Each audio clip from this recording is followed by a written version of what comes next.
Today you will learn about functions in JavaScript. A function is a reusable block of code. For example, imagine writing an email. In the first part, you need to write some greeting. Then you have the main part. And you also have a closing or a sign-off.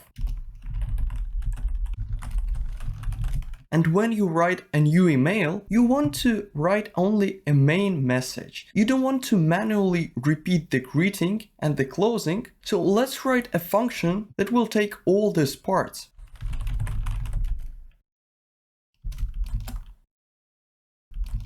Now all my parts are within a function that I defined with a keyword function. Then I write a name of this function. In our case, this is email. And then I have a set of parentheses and curly braces. And inside of the curly braces, I have my body. The body is a part that will be executed if we invoke this function. I write a new line email with parentheses.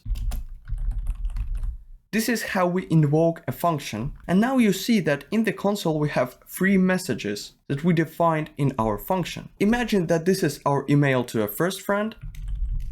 And if we want to create a new email for the second friend, all what we need to do is to type email with parentheses.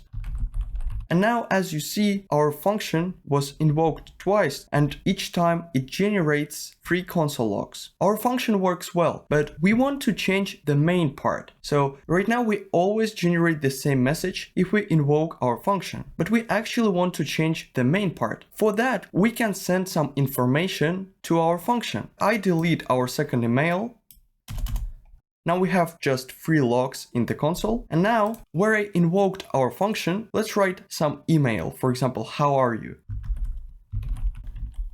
This message that I sent to our email should be instead of our main part. The data that I send to our function when I invoke it is called an argument. All this message that I sent is called an argument. And then our function should receive this message. For that, in the function's parentheses, I should create a new variable. On this time, I will not use let or const keywords. I will just write a name of the variable. So this is a main part, so I can write main part.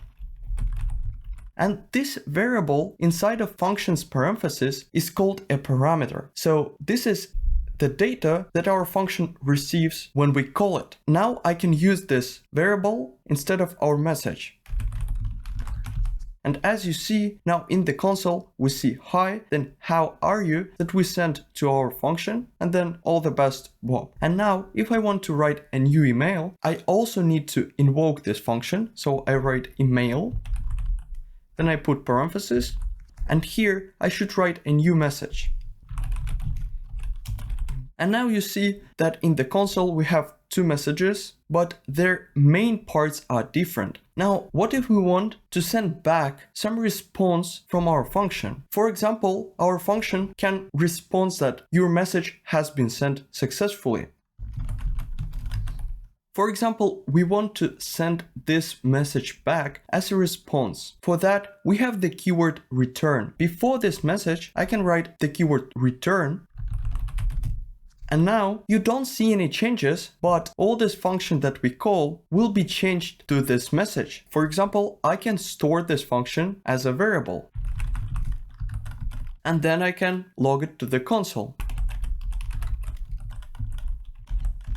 And now you see that we sent a message and then we received the response that your message has been sent successfully. To better understand how our code works, let's look at our code step by step using a debugger tool. If you don't know what debugger is, I have a video on this topic. Before we start, let's write a new variable x on the second line.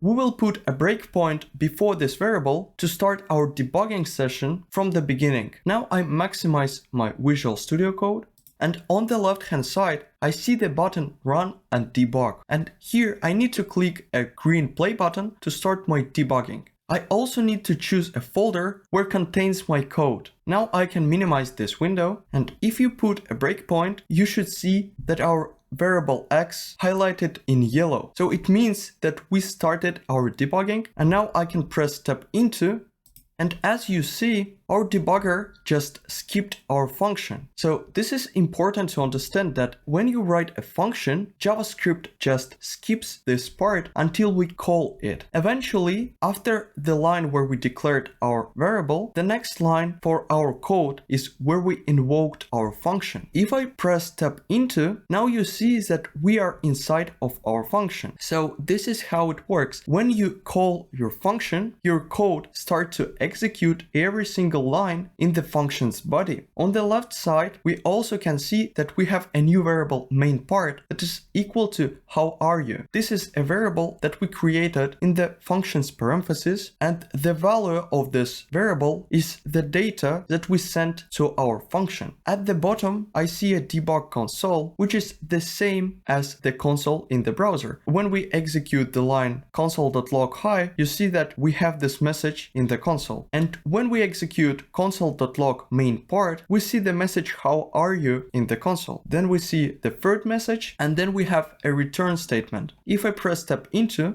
our debugger is still on the same line, but in the left side, we see a new variable return value that is equal to our message. So, and now if I press tab into, you see that our response is equal to this message. And if I console.log our response, you see that your message has been sent successfully. I hope that now you understand what functions are in JavaScript, and in the next video, we will continue to master functions in JS.